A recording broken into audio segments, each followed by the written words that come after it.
বাংলাদেশে, অনেক আগে পালিয়ে যেতাম, তাই না? কেউ ক্রাইম করে কোনো সময় নিজের এলাকায় থাকে না, থাকে।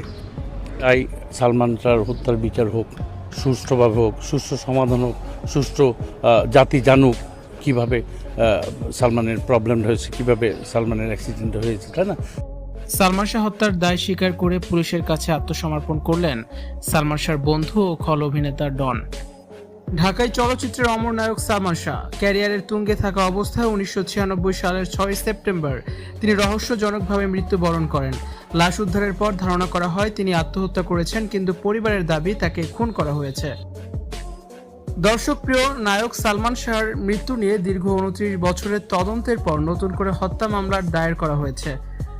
গত 21শে অক্টোবর রমনা থানায় দায়ের হওয়া এই মামলায় 11 জনকে আসামি করা হয়েছে।